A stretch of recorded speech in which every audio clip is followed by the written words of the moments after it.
সে এক ভারী আজব দেশ, রাজা মন্ত্রী আছেন বেশ। অর্থমন্ত্রী বলছেন অন্নপূর্ণা ভান্ডারের জন্য ৩৬,০০০ কোটি টাকা বরাদ্দ করা হয়েছে। আর রাজা মহামহিম বলছেন যারা যোগ্য তারা সবাই অন্নপূর্ণা ভান্ডারের টাকা পাবেন। কিন্তু যে কথাটা বলা হচ্ছে তারপর বাস্তবের মাটিতে যে চিত্র দেখতে পাওয়া যাচ্ছে সেখানে কথায় আর কাজের মধ্যে মিল খুঁজে পাওয়াটা একটু মুশকিল হয়ে যাচ্ছে। যেমন দেখুন, এই মুহূর্তে ডিম থেরাপি নিয়ে বিজেপির নেতারা খুবই উৎসাহিত, আর হবেন নাই বা কেন। তাদের উল্টো দিকের লোকজনকে ডিম ছোড়া হচ্ছে, তারা বেশ দাঁড়িয়ে তাড়িয়ে তাড়িয়ে দেখছেন। কিন্তু ইতিমধ্যে মেখলিগঞ্জ, কোচবিহারের মেখলিগঞ্জে একজন বেমক্কা ডিম খেয়ে গেছেন। তিনি হচ্ছেন পুরপ্রধান। সেখানে বিষয়টা কি দাঁড়িয়েছে? মহিলাদের অভিযোগ তারা সময় মতো অন্নপূর্ণা ভান্ডারের ফর্ম ফিল আপ করেছিলেন, তারপর সেই ফর্ম তারা জমা দিয়েছেন, কিন্তু তারপরেও অন্নপূর্ণা ভান্ডারের টাকা তাদের অ্যাকাউন্টে ঢুকছে না, অ্যাকাউন্টে তারা অন্নপূর্ণা ভান্ডারের টাকা পাননি। ব্যাস, তারা প্রচন্ড রেগে গেছেন, পুরপ্রধানকে ঘিরে ধরে বিক্ষোভ দেখিয়ে তার দিকে ডিম ছুড়ে দিয়েছেন। এবার পুরপ্রধান বলছেন, দেখুন এখানে আমার করণীয় কিচ্ছু নেই, আমি কিচ্ছু করতে পারবো না। আমি এই কথা বারবার বলেছি, কিন্তু আমার কথায় কেউ কর্ণপাত করেননি। পশ্চিমবঙ্গের বুকে এখন এই ডিম ছোড়াটা পশ্চিমবঙ্গের কালচার হয়ে দাঁড়িয়েছে। আবার অন্যদিকে দেখতে পাওয়া যাচ্ছে বিজেপির অন্যতম সাহসী নেত্রী এবং বর্তমানে আমাদের রাজ্যের একজন বিধায়ক চন্দনা বাউরি, তিনি পৌঁছে গেছেন মেজিয়া বিডিও অফিসে এবং সেখানে বিডিওকে তিনি রীতিমতো শাসাচ্ছেন। বিষয়টা কি দাঁড়িয়েছে? দেখুন, বিডিও হতে গেলে পড়াশোনা করে বিডিও হতে হয়, আর বিধায়ক হতে গেলে খুঁটি মজবুত রাখতে হয়। এবার বিধায়ক চন্দনা বাউরি একদম আঙুল তুলে বিডিওকে শাসাচ্ছেন। কেন? চন্দনা বাউরির বক্তব্য হচ্ছে, আমার কাছে অনেক মহিলারা গিয়ে অভিযোগ করছেন তারা কিন্তু এই অন্নপূর্ণা ভান্ডারের টাকা পাননি। আসলে এখানে যে বিষয়টা হচ্ছে, তৃণমূল কংগ্রেসের কর্মী যারা আছেন তাদের পরিবারের যারা আবেদন করেছেন তাদের অন্নপূর্ণা ভান্ডারের টাকা পাইয়ে দেওয়া হচ্ছে। এদিকে অনেক তফসিলি জনজাতির মহিলারা রয়েছেন, তারা কিন্তু এই টাকা পাচ্ছেন না। তারই সঙ্গে বিধায়ক বলছেন যে দেখুন, এই টাকাটা কিন্তু তৃণমূলের টাকা নয়, এটা সাধারণ মানুষের করের টাকা। নিরপেক্ষভাবে এই টাকা সবাইকে দিতে হবে, কে কোন রাজনৈতিক দল করেন এসব দেখলে চলবে না। এবং তারপর বিডিওকে রীতিমতো শাসিয়ে বিধায়ক চন্দনা বাউরি বলছেন নিরপেক্ষভাবে কাজ করতে হবে। যদি দালালি করতে চান তাহলে বিডিও অফিসে বসে দালালি করবেন না, রাস্তায় বেরিয়ে গিয়ে রাস্তার ধারে বসে আপনি দালালি করুন। আপনি একবার ভেবে দেখুন, বর্তমানে এমন একটা পরিস্থিতি যেখানে তৃণমূল কংগ্রেসকে সব জায়গা থেকে খেদিয়ে দেওয়ার মতো পরিস্থিতি তৈরি হয়েছে, যেখানে সরকারি কর্মীরা সবার আগে পাল্টি খেয়ে উল্টে গেছেন। সেইখানে দাঁড়িয়ে যখন দেখতে পাওয়া যাচ্ছে এই রাজ্যে তৃণমূল কংগ্রেসকে চিনতে পারছে না, তৃণমূলের লোকজনের প্রতি অনুগত নয়, মানে এই কে কালীঘাট, কে ঋতব্রত, আমি তো তৃণমূলের নই, আমি কাউকে চিনি না, এরকম পরিস্থিতি যখন তৈরি হয়েছে, সেখানে দাঁড়িয়ে একজন বিডিও রয়েছেন, তিনি এতটাই অনুগত যে তিনি বসে বসে তৃণমূল কংগ্রেসের কর্মীদের পরিবারকে এই অন্নপূর্ণা ভান্ডারের টাকা পাইয়ে দিচ্ছেন। এবং সেখানে বিধায়ক একেবারে বলছেন, আপনাকে যদি দালালি করতে হয় আপনি বিডিও অফিসে বসে করবেন না, বেরিয়ে গিয়ে রাস্তার ধারে বসে দালালি করুন। ওই যে কি যেন বলে, হ্যাঁ, চোখে চোখ রেখে। এবং তারই সঙ্গে বিধায়ক চন্দনা বাউরি কথাও বলেছেন যে দেখুন, আমাদের সরকার নিরপেক্ষভাবে কিন্তু এই পরিষেবা সকলের কাছে পৌঁছে দেওয়ার চেষ্টা করছেন, আর এই রকম কিছু লোকজন রয়েছেন যারা এইসব কাজের মাধ্যমে সরকারকে বদনাম করার চেষ্টা করছে। নমস্কার, আমি পৌলমী এবং আজ আসুন এই পর্বে আমরা একটু বোঝার চেষ্টা করি যে সরকার তো টাকা দিতেই চায়, সরকারের তো প্রাণ কেঁদে যায়, কিন্তু তারপরেও অন্নপূর্ণা ভান্ডারের টাকা কেন অনেকের অ্যাকাউন্টেই ঢোকে নাই।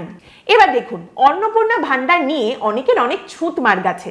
এবার দেখুন, একটা ব্যাপার তো হচ্ছে, কিছু মানুষজন যারা বিজেপির সমর্থক রয়েছেন তারা চোখের সামনে দেখতে পাচ্ছেন যে কাল যারা তৃণমূলের সাংসদ ছিলেন আজ তারা বিজেপির সাংসদ হয়ে গেছেন।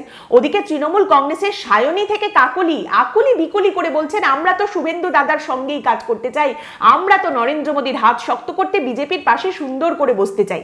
যারা এসব দেখছেন নিজের দল সম্পর্কে, তারাই আবার আপনাকে মুখ ঝামটা দিয়ে বলবেন মাগনায় টাকা দেওয়া হচ্ছে, কোনো কাজ করতে হচ্ছে না, বসে বসে টাকা পাবে, তার আবার এত কথা। আপনি তাকে এটা বোঝাতে পারবেন না যে বিজেপি নিজেই তো এই লবঞ্জসটা দেখিয়েছিল ক্ষমতায় আসার আগে, এবং এটা বলেই তো মহিলা ভোট বিজেপি টেনেছিল।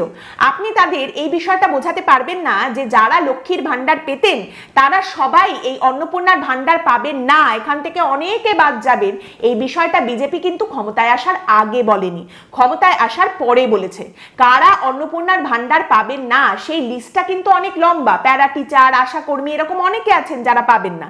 এই কথাগুলো কিন্তু ক্ষমতায় আসার আগে বিজেপির তরফ থেকে জানানো হয়নি, পরবর্তীকালে জানানো হয়েছে।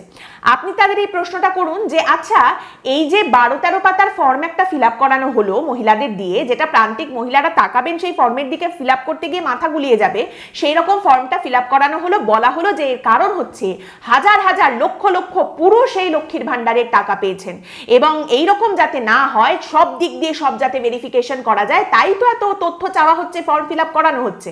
কিন্তু তাহলে সেই লক্ষ লক্ষ হাজার হাজার পুরুষ যারা এইভাবে লক্ষ্মীর ভান্ডারের টাকা পেয়েছেন তাদের বিরুদ্ধে পদক্ষেপ কোথায়? গ্রেপ্তার, তাদের বিরুদ্ধে এফআইআর করা হয়েছে, তদন্ত, সেগুলো কোথায়? ওই 5-6 জনের নাম সামনে রাখা হচ্ছে, 5-6 জন পুরুষ তারা এইভাবে টাকা পয়সা নিতেন, এগুলো সামনে রাখা হয়েছে। ওই 5-6 জনকে ক্রমাগত সেই কুমিরছানা দেখানোর মতো সামনে তুলে ধরা হচ্ছে। মানে বিষয়টা হচ্ছে 4 জন মানেই 4 লক্ষ, 8 জন মানেই লক্ষ লক্ষ, একজন বাংলাদেশি মানেই লক্ষ লক্ষ বাংলাদেশি, হিসেবটা হচ্ছে ওই রকম। ঠিক আছে, সেটাও না হয় বাদ দেওয়া হলো, কিন্তু তারপরেও এই 12 পাতার ফর্ম ফিল আপ করিয়ে এত রকম কথাবার্তা, এত রকম প্রতিশ্রুতি দিয়ে, এতজনের নাম বাদ দিয়ে, এত রকম শাসানি দিয়ে, মানে কারা পাবেন সেটা ঠিক করতে গিয়ে শার্ট কেটে রুমাল বানিয়ে ফেললো সরকার। কিন্তু তারপরেও প্রচুর মহিলারা যাদের পাওয়ার কথা, যারা যোগ্য, তারা এই টাকাটা কেন পাচ্ছেন না? তাদের অ্যাকাউন্টে এই টাকা কেন ঢোকেনি? কেন তারা বারবার এই অভিযোগ করছেন, সামনে রাখছেন? এখানে ফান্ডামেন্টাল উত্তরটা কি? কেন তারা পাচ্ছেন না? গন্ডগোলটা কোথায়? উত্তর আপনি সেরকম কিছুই পাবেন না, খালি এখানে আপনাকে বেঁকিয়ে দেওয়া হবে। আপনি প্রশ্ন করুন যে কেন এই টাকাটা পাওয়া যাচ্ছে না, সঙ্গে সঙ্গে উত্তর আসবে, আরে বাবা সরকারটা এসেছে মাত্র 2 মাস তো হলো, 2 মাসের মধ্যেই সব হয়ে যাবে, সবাই টাকা পেয়ে যাবেন। ঠিক আছে, কয়েকজন পাননি তাদেরটা দেখে নেওয়া হবে, 2 মাস তো সবে হলো। এবার আপনি যদি বলেন কিন্তু এটা তো ডবল ইঞ্জিন সরকার, ডবল ইঞ্জিন সরকার, সে তো আরো দ্রুত গতিতে দৌড়াবে, এবং একটা প্রকল্প, এইরকম একটা প্রকল্প সেখানে সবাই টাকা পেয়ে যাবেন, সেটা ডবল ইঞ্জিন সরকার করতে পারবে না। সঙ্গে সঙ্গে উত্তর আসবে, মমতা যেন কত পেরেছিল। এবার আপনি বলুন মমতা পারেননি বলেই তো মমতাকে সরিয়ে দেওয়া হয়েছে। সঙ্গে সঙ্গে আবার আপনাকে মুখ বেঁকিয়ে কিছু একটা বলে দেওয়া হবে। মানে ব্যাপারটা হচ্ছে আপনি কোনো উত্তর পাবেন না। উত্তর মানে হচ্ছে নিজের ব্যর্থতাকে ধামাচাপা দিয়ে একটা তুলনা টেনে আনা হবে। যারা বাজে কাজ করতো, যারা বাজে ছিল, তাদের সঙ্গে তুলনা টেনে আনা হবে। আর অন্য সময় বলা হবে ওদের সঙ্গে আমাদের কোনো তুলনাই হয় না, আমরা তো বিকল্প, আমরা তো আলাদা। মানে বিষয়টা হচ্ছে ঘোড়া কিন্তু ঘোড়ার সঙ্গে রেসে দৌড়াবে না, প্রতিযোগিতায় যাবে না। ঘোড়া বারবার গাধার সঙ্গে প্রতিযোগিতায় নামবে, গাধার সঙ্গে দৌড়াবে, যাতে প্রত্যেকবার রেসে ঘোড়া ফার্স্ট হতে পারে। কোচবিহারের তুফানগঞ্জের বিধায়ক তথা আমাদের রাজ্যের মন্ত্রী মালতী রাভা রায়, তিনি কি বলছেন? তিনি বলছেন দেখুন, যারা যারা অন্নপূর্ণা ভান্ডারের টাকা পাননি, যাদের আবেদন বাতিল হয়েছে, সেই সমস্ত মহিলাদের একেবারে বাড়ি বাড়ি গিয়ে সমীক্ষা হবে, সমস্তটা যাচাই করে দেখা হবে। আর কারা খুব বিক্ষোভ টিক্ষোভ দেখাচ্ছেন সেটাও কিন্তু দেখা হবে। তবে হ্যাঁ, যারা যোগ্য তারা সকলে এর আওতায় আসবেন এবং এই টাকা পাবেন। কারা আবার বিক্ষোভ টিক্ষোভ দেখাচ্ছেন সেগুলোও কিন্তু দেখা হবে। কারা বিক্ষোভ দেখাচ্ছেন, খুব বিক্ষোভ দেখাচ্ছেন, গুন্ডা দমন বিল পাস হয়ে গেছে, কিন্তু গুন্ডা দমন আইন চলে আসবে, তার মধ্যে আবার বিক্ষোভ দেখাচ্ছেন। যাই হোক, তবে এইখানে আপনি কিন্তু উত্তর পাবেন। কটা উত্তর চান, কত রকমের উত্তর চান, সব কিন্তু রয়েছে। যেমন মন্ত্রী মালতী রাভা রায় তিনি বলছেন যে আসলে ব্যাপারটা কি হয়েছে, তৃণমূল আমলে তৃণমূলের সরকার তো সরকারি কর্মী নিয়োগ টিয়োগ করেনি, সেই কারণে আমাদের হাতে এখন একটু সরকারি কর্মী কম আছে, তাই ডেটা এন্ট্রির কাজটা খুব ধীরে হয়েছে। মানে কি, লোক নেই কাজ করার মতো, আর যারা আছে তারা তো চন্দনা বাউরি বলেই দিয়েছেন তারা দালালি করছে। তারই সঙ্গে আরো একটা উত্তর আছে। আরো একজন প্রতিমন্ত্রী শান্তনু প্রামাণিক তিনি একটি উত্তর দিয়েছেন। তিনি বলছেন যে দেখুন, আমাদের দাদা, মানে মুখ্যমন্ত্রী শুভেন্দু অধিকারীর কথা উনি বলছেন, তিনি বলছেন যে আমাদের দাদা তো যেখানে হাত দিয়েছেন সেই জায়গাটাই দেখা যাচ্ছে মমতা বন্দ্যোপাধ্যায় একেবারে শেষ করে রেখে দিয়েছেন, কিন্তু তারপরেও আমরা চেষ্টা চালিয়ে যাচ্ছি। আপনাদেরও ভুল হয়েছে আর আমাদেরও তাড়াহুড়ো করতে গিয়ে একটু ভুল হয়েছে। এইখানে আপনি শব্দ চয়নটা খেয়াল করুন, দেখেছেন? এই জন্যেই বলে বাংলা কিন্তু অত্যন্ত মিষ্টি এবং অত্যন্ত ইন্টারেস্টিং সুন্দর একটি ভাষা। আপনাদের ক্ষেত্রে উনি কি বলছেন? উনি বলছেন আপনাদের ভুল হয়েছে, একেবারে বনাফাইড এস্টাবলিশ, আপনারা ভুল করেছেন, আপনাদের ভুল হয়েছে। আর আমাদের ক্ষেত্রে উনি কি বলছেন? উনি বলছেন আমাদের তাড়াহুড়োতে ভুল হয়ে গেছে, মানে আমরা ভুল করে ফেলেছি, তাড়াহুড়ো করতে গিয়ে ভুলটা হয়ে গেছে, না হলে আমাদের ইন্টেনশনটা খুবই পিওর ছিল। কিন্তু এর মধ্যে সব থেকে ভালো যে উত্তরটা সেটা দিয়েছেন মহামহিম। তিনি বলছেন যে দেখুন, আমরা কিন্তু পরিষেবার টাকা ছেড়ে দিয়েছি অলরেডি, অনেকের কাছেই সেই টাকাটা পৌঁছাচ্ছে। অনেকেই অভিযোগ করছেন যে এই টাকা তারা পাননি। ঠিক আছে, দেখুন আমাদের একটু সময় দিন, আমাদের গোটা বিষয়টা একটু গুছিয়ে নিতে দিন। প্রধানমন্ত্রীর ঘোষণা অনুযায়ী পরিষেবা কিন্তু চালু হয়ে গেছে, টাকাও আমরা ছেড়ে দিয়েছি। এখন অনেকেই অভিযোগ করছেন যে তারা এখনো পর্যন্ত এই টাকাটা পাননি। এত বড় একটা বিষয়, এত বড় পরিষেবা, তার জন্য তো কিছু ত্রুটি হয়ে গেছে, কিন্তু যারা যোগ্য তারা সবাই পাবেন। আর যারা টাকাটা পেয়ে গেছেন তারা কিন্তু প্রধানমন্ত্রী এবং মুখ্যমন্ত্রীকে অভিনন্দন জানাচ্ছেন।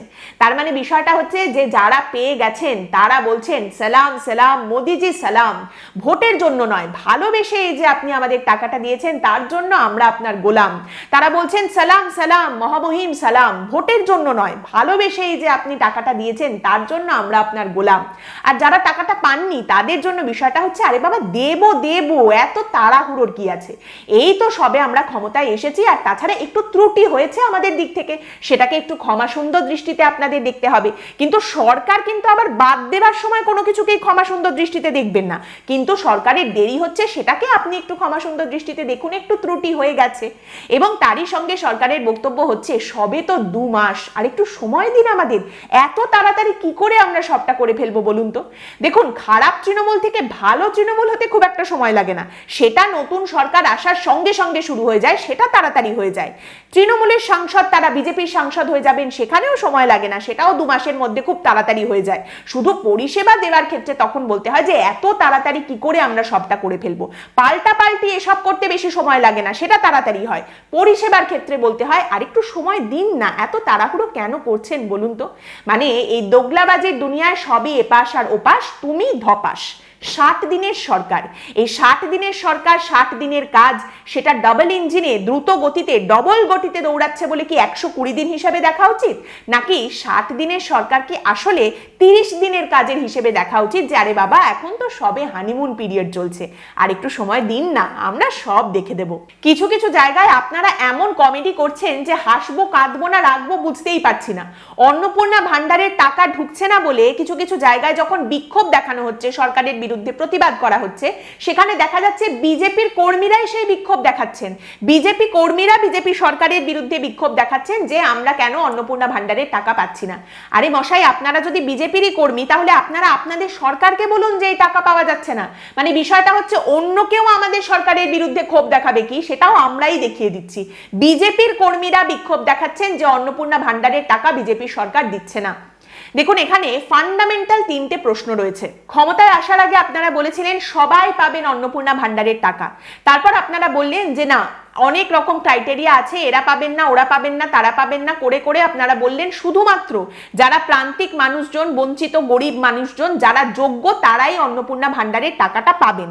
এবং এখন তার মানে সবাইকে বাদ দেওয়ার পর এই যোগ্য যারা পড়ে রয়েছেন, যারা বঞ্চিত, তার মধ্যে অনেকে এই টাকাটা পাচ্ছেন না কারণ আপনাদের ত্রুটি হয়েছে, যেটা আপনারা নিজেরাই মেনে নিচ্ছেন যে হ্যাঁ কিছু ত্রুটি হয়েছে, কিছু পৌঁছায়নি, আমাদের লোক কম আছে, ডেটা এন্ট্রি কম হয়েছে, তাড়াহুড়ো করতে গিয়ে ভুল হয়েছে, এরা পায়নি টাকাটা এবং এটা ভুলের জায়গা আপনি মেনে নিচ্ছেন। তার মানে একেবারে সেই প্রান্তিক পিছিয়ে পড়া গরিব মানুষজন যারা এতদিন ধরে বঞ্চিত হয়ে এসেছেন তাদেরকেই আপনি বঞ্চিত করছেন আপনার ত্রুটির মাধ্যমে, তাই তো?